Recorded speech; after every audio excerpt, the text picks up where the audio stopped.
जय हिंद फ्रेंड्स। स्वागत करते हैं आप सभी को आपके अपने YouTube channel UK GS academy में।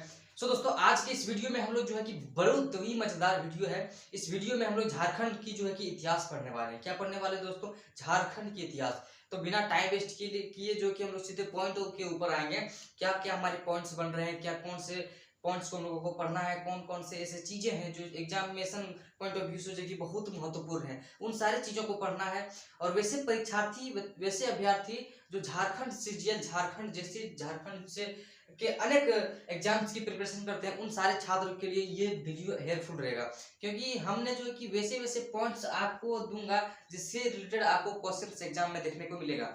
ना कि मैंने पूरी थ्योरी हमें करना है, न कि पूरी कॉन्सेप्ट हमें पढ़ना है। बस वे सारी चीजें पढ़ना है दोस्तों जो हमारे एग्जामिनेशन पॉइंट ऑफ व्यू से जो है कि वेरी वेरी इंपॉर्टेंट हो, जिस जिस रिलेटेड से हमारे क्वेश्चंस आते हैं। हाल ही में आपको झारखंड कांस्टेबल की जो है कि वैकेंसी आई है, उस उन छात्रों के लिए जो उन वैकेंसीज को भर चुके हैं, उन फॉर्म को फिलअप कर चुके हैं।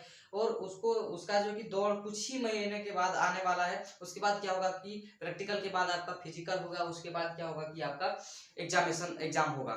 तो इन सारी चीजों को हम लोगों को ध्यान में रखते हुए चलना है, ठीक है ना दोस्तों। तो आपको हम इस क्लास में जो है कि वो झारखंड की इतिहास यानी हिस्ट्री की क्लास 2 पढ़ने वाले हैं। कौन सी क्लास पढ़ने वाले? क्लास 2। क्लास 1 जिसने नहीं देखा है वो पिछले वीडियो में जाकर के पूरी क्लास को देखें। वहां से आपको कॉन्सेप्ट वाली बातें पढ़ने को मिलेगा, कॉन्सेप्ट वाली चीजें पढ़ने को मिलेगा।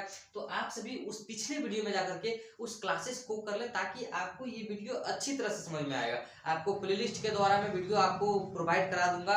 आपको प्लेलिस्ट के माध्यम से छोटा छोटा 15-20 मिनट का एपिसोड रहेगा, जिसमें से आपको पढ़ पढ़ के जो है कि कॉन्सेप्चुअल चीजों को याद रखना है। तो उन सारी चीजों को पढ़ें। तो बिना टाइम वेस्ट किए हम लोग आएंगे। देखिए, झारखंड का इतिहास दोस्तों, झारखंड के इतिहास में हम लोग क्या पढ़ेंगे? जनजातियों का आगमन। देखिए, सबसे पहले झारखंड क्या था? एक झाड़ वाला प्रदेश था, यानी कि जंगल वाला क्षेत्र था। तो उसमें क्या करते थे कि बहुत सारे जनजाति जैसे आदिवासी लोग आते थे। मान लीजिए कहीं कहीं से जो है कि अपना डेरा डाल करके जो आप जो है कि जंगली क्षेत्र में आ गए, आदिवासी बन गए। उसी कहीं से मान लीजिए कि एक स्थान से दूसरे स्थान तक, मान लीजिए कि आपका घर कहीं और है, वहां से कोई जो कि बोरिया बिस्तरा उठा करके, मान लीजिए वहां से आपका घर से कहीं दूसरे जगह चला गया। तो वही चीज हुआ इसमें। झारखंड क्या था? एक प्रदेश था जिसमें पूरे क्षेत्र में क्या था? वन था। ना ही रहने का जगह था, ना ही कुछ करने का जगह था। लेकिन हाँ, एक चीज था क्या? खनिज पदार्थ का जो है कि भंडारण था। यहाँ खनिज पदार्थ वे सारे पदार्थ होते हैं जो हमारे उपयोग में हेल्पफुल रहता है। उन सारी चीजों को हम लोग क्या बोलेंगे? खनिज पदार्थ, ठीक है ना। तो झारखंड में बहुत ही अधिक मात्रा में खनिज पदार्थ था, जिसके कारण जो है कि दूर दूर से लोग यहाँ पर आकर के निवास करने लगे। अनेक अनेक प्रजाति के जनजाति जो है कि यहाँ पर निवास करने लगे। कहाँ? झारखंड में। झारखंड को सबसे पहले छोटा नागपुर बोला जाता था। जब बिहार से झारखंड अलग नहीं हुआ था, उस समय इसे छोटा नागपुर या फिर जो कि पारसनाथी पहाड़ी के रूप में इसको बोला जाता था झारखंड को, ठीक है। तो यहाँ तक कोई समझने में कोई दिक्कत नहीं होना चाहिए। देखिए, जनजातियों का आगमन किस प्रकार से हुआ दोस्तों? देखिए, मुंडा एक जनजाति है। मुंडा क्या है? एक जनजाति है जो कहाँ से आया है, आगमन कहाँ से हुआ है इनका? तो मुंडा जनजाति का आगमन दोस्तों वो कहाँ से हो गया है? वो हो गया तिब्बत के क्षेत्र से। कहाँ से आए हैं? आपको एग्जाम में इस प्रकार से पूछा जाएगा कि मुंडा जनजाति कौन से क्षेत्र से आए हैं, कौन से ऐसी जगह से आए हैं, कहाँ पे आया है? तो छोटा नागपुर में। छोटा नागपुर पहले आपको एग्जाम में जो कि छोटा नागपुर ही देखने को मिलेगा, क्योंकि प्राचीन काल में इसका नाम जो है कि झारखंड का नाम वो छोटा नागपुर ही था।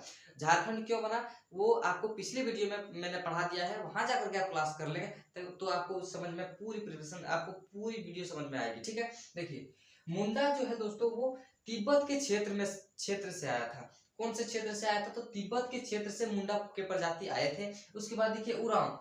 उरांव जो है कि आपको सबसे अधिक क्वेश्चंस देखने को मिलेगा मुंडा और उरांव पर। आपको सबसे अधिक क्वेश्चंस देखने को मिलेगा आपको झारखंड के जो है कि आप जैसे क्वेश्चंस बैंक लगाते हैं, प्रैक्टिस सेट करते हैं, तो आपको झारखंड जीके के अंदर मुंडा और उरांव जो कि प्राचीन काल हिस्ट्री में ये दोनों पर बहुत अधिक सवाल बनते हैं। ये दोनों पर क्या करते हैं कि बहुत अधिक सवाल बनते हैं। तो आप उन सारी चीजों को ना पढ़ें जो आपके एग्जामिनेशन पॉइंट ऑफ व्यू से इंपॉर्टेंट नहीं है। उन सारी चीजों को पढ़ें जो आपको एग्जाम में जो कि देखने को मिलेगा, और समझें वैसे, और कंसेप्ट के साथ समझें, ताकि आपको जो है कि एग्जाम में कोई प्रॉब्लम नहीं हो। या कि जैसे आप वहाँ एग्जामिनेशन हॉल में बैठते हैं तो क्या होता है कि चीजें आप भूल जाते हैं, उस प्रकार से होपलेस भी नहीं होना है। धीरे धीरे समझना है चीजों को, कॉन्सेप्चुअल रूप से समझना है, ठीक है ना। देखिए, तो मुंडा कहाँ से आए थे, मुंडा के जनजाति कहाँ से, कौन से प्रदेश से आए थे, तो ये जो है कि दोस्तों तिब्बत के क्षेत्र से आए थे, तिब्बत के क्षेत्र से आए थे। तिब्बत कहाँ है, तो चीन में है। तिब्बत कहाँ है, चीन वाले क्षेत्र से आए थे। तो कौन से क्षेत्र से आए थे, तो तिब्बत के क्षेत्र से आए थे। कौन सा जनजाति, झारखंड यानी छोटा नागपुर में, तो मुंडा। अब आएंगे नेक्स्ट हम लोग उरांव। उरांव जो है कि दोस्तों वो दक्षिण के कन्नड़ से, देखिए दक्षिण के कन्नड़ यानी कि भारत के ही, देखिए मान लीजिए ये हमारा दक्षिण भारत हो गया। दक्षिण भारत में हम लोग जो है कि ये कन्नड़ कहाँ है, तमिलनाडु में। कन्नड़ भाषा कहाँ बोला जाता है, तमिलनाडु में। कन्नड़ भी बोला जाता है और तमिल, दोनों भाषाएं बोला जाती है कहाँ पे, दक्षिण भारत में, जो कि तमिलनाडु में, इसी को कन्नड़ बोलेंगे। तो दक्षिण भारत की एरिया से जो है कि ये से जनजाति यहाँ से उठ करके छोटा नागपुर वाले क्षेत्र में यहाँ पर पहुंच गए। छोटा नागपुर वाले क्षेत्र में पहुंच गए। कहाँ पहुंच गए, छोटा नागपुर वाले क्षेत्र में। कौन सी जनजाति, तो वो उरांव जनजाति दोस्तों। तो उरांव जनजाति जो है वो जो कि दक्षिण यानी कि तमिलनाडु वाले क्षेत्र से जो कि ये उठ करके अपना बोरिया बिस्तरा उठा करके ये कहाँ चले गए, छोटा नागपुर क्षेत्र यानी कि झारखंड में। आपसे ऐसा एग्जाम में पूछा जाएगा कि उरांव जनजाति कौन से क्षेत्र से आए, तो वो दक्षिण भारत से एग्जाम में दिया जाएगा, या फिर तमिलनाडु से दिया जाएगा, या फिर दक्षिण के कन्नड़ से। अब देखिए इनकी 3-4 विशेषताएं हैं। क्या विशेषताएं हैं, उरांव प्रजाति के 3-4 विशेषताएं हैं। अब देखिए कौन कौन सी विशेषताएं हैं। देखिए एक नंबर में हम लोग जैसे देख लेंगे कि तमिल भाषा से समानता रखता है। तमिल भाषा से समानता रखता है यानी कि इसको तमिल का उपाधि दिया जाए, यानी कि तमिलनाडु वाले का उपाधि दिया जाए। आपको इसको पहचानेंगे कैसे, देखिए ये अपने आप पे तमिल भाषा को बोलते थे। अपने जैसे आप अपने घर में क्या बोलते हैं, अपना मातृभाषा बोलते हैं, कोठा बोलते हैं। झारखंड के लोग क्या बोलते हैं, कोठा बोलते हैं। तो अपने घर में कोठा बोलते हैं, लेकिन बाहर में क्या बोलते हैं, हिंदी बोलते हैं। उसी प्रकार से जो है कि ये उरांव जनजाति जो दोस्तों था, वो अपने आसपास में, अपने आसपास यानी कि अपने ही क्षेत्र के लोगों से अपनी भाषा में बोलती थी। वो तमिल भाषा में बोलती थी। कौन सी भाषा में बोलती है, कौन सी भाषा में बोलती थी, तो तमिल भाषा में बोलती थी। ये आप लोगों को समझ में आ गया होगा कि ये कौन से भाषा से समानता रखते थे प्राचीन काल में, तो तमिल भाषा से समानता रखता था। देखिए दूसरा नंबर में क्या है दोस्तों, तो उरांव के लोग जो है कि वो तमिल भाषा से समानता रखते थे। अब आएंगे नेक्स्ट पॉइंट पर। नेक्स्ट पॉइंट हमारा जो है कि वो भाषा के आधार पर इसे तमिल का मूल निवासी कहा जाता है। देखिए जो कि तमिल से आए थे, कौन से जनजाति, वो उरांव जनजाति जो है कि वो तमिल से आए थे, और वो तमिल भाषा से जो कि अपने आसपास में अपने जो कि आपस में जो कि वो बातें करते, तमिल कन्नड़ भाषा में वो बातें करते। उसके आधार पर इसे तमिलनाडु से यानी कि तमिल कन्नड़ का जो है कि वो इससे तमिल का निवासी, मूल निवासी माना जाता था। यहाँ से तो कोई कंफ्यूजन नहीं होना चाहिए। नेक्स्ट पॉइंट हमारा चलते हैं। नेक्स्ट पॉइंट हमारा क्या है दोस्तों, वो तीसरा नंबर पॉइंट। तीसरा नंबर पॉइंट को हम लोग देखेंगे कि सबसे पहले बिहार के रोहतास दर्रे के क्षेत्र में आया था, जो कि उरांव जनजाति थे।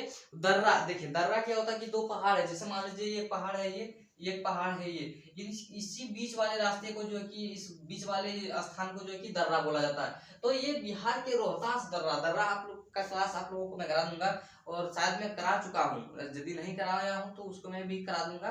देखिए दर्रा क्या होता है, तो बिहार के रोहतास दर्रा में सबसे पहले ये उरांव जनजाति आए थे। उसके बाद ये कन्नड़ वाले क्षेत्र यानी कि दक्षिण भारत के कन्नड़ वाले क्षेत्र यानी तमिलनाडु क्षेत्र में गए। उसके बाद फिर से ये नागपुर, छोटा नागपुर के क्षेत्र में आ गए। ठीक है, तो यहाँ तक हम लोग को कोई प्रॉब्लम नहीं होना चाहिए। अब देखिए उरांव पर मुस्लिम समुदाय का आक्रमण हुआ। देखिए मुस्लिम समुदाय का जब आक्रमण हुआ उरांव में, उरांव की जनजाति पर, कहाँ पर, तो वो रोहतास दर्रा बिहार में। बिहार में जो कि मुस्लिम प्रजाति ने उरांव जनजाति पर जो कि आक्रमण कर दिया, जिसके कारण ये छोटा नागपुर के क्षेत्र में बस गए।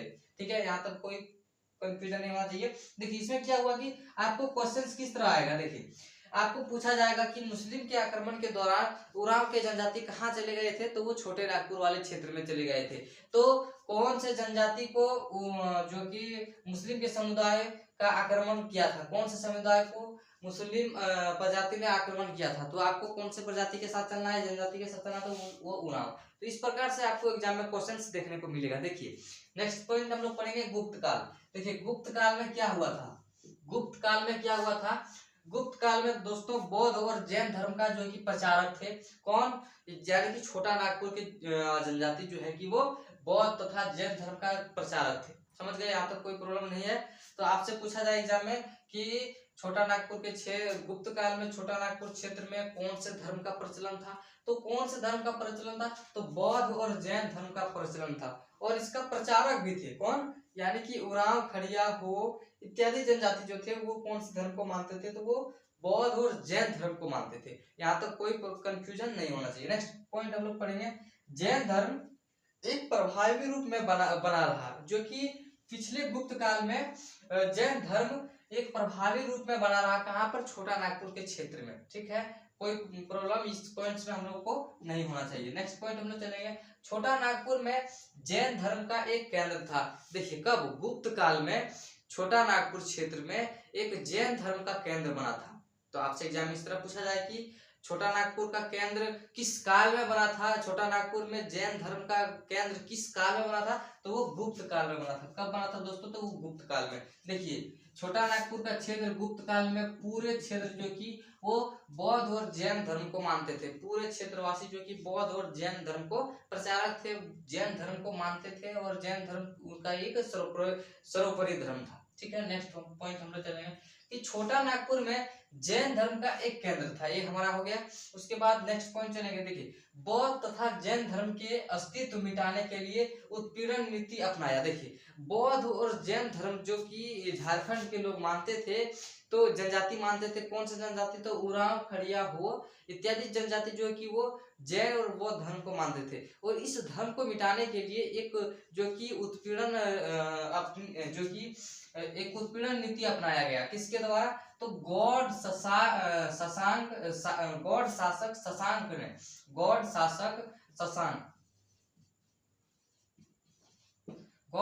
शशांक ने एक उत्पीड़न नीति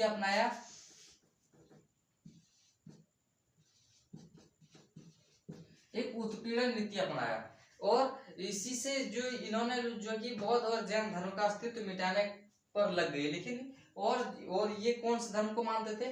तो ये जो कि गौड़ शासक शशांक शैव धर्म को मानते थे, यानी कि शैव धर्म का अनुयायी थे। और ये जैन तथा बौद्ध धर्म का नष्ट करने का प्रयास किया, लेकिन कर नहीं पाया। बस आज का क्लास हम लोग यही स्टॉप करेंगे और आगे की क्लास जो कि क्लास 3 में आएगा। देखिए क्या होता है कि छोटे छोटे वीडियो में आपको भी पढ़ने में मस्त लगता है और हमें भी बताने में आपको प्रॉब्लम नहीं होती है, इसलिए आप रेगुलर वी में क्लास करें, छोटे छोटे एपिसोड में क्लास करें, तो आपको चीजें बेहतर रूप से समझ में आएगी। ठीक है, अभी हिचकिचाहट हो रही है, हमें भी, ऐसा बात नहीं कि हमें भी हिचकिचाहट हो रही है, लेकिन मैं भी ये हिचकिचाहट दूर करने के लिए आपको वीडियो में क्लास कराता हूँ। और आप भी मस्त रहिए, स्वस्थ रहिए। ठीक है, आप भी पढ़ाई कीजिए और अपने अपने जो है कि देश का नाम रोशन कीजिए। झारखंड कांस्टेबल का वैकेंसी आ रहा है, तो इसमें बढ़ चढ़ करके फॉर्म भरिए, फॉर्म फिलअप कीजिए और वैकेंसी तो निकलते ही रहेगा। और आपका एग्जामिनेशन प्रिपरेशन यदि अच्छा रहे तो आप जो कि क्वेश्चंस देख कर ही आप आंसर का अंदाजा लेंगे। ठीक है, तो इसीलिए मन लगा के पढ़िए। मिलते हैं अगली क्लास में। जय हिंद, जय भारत।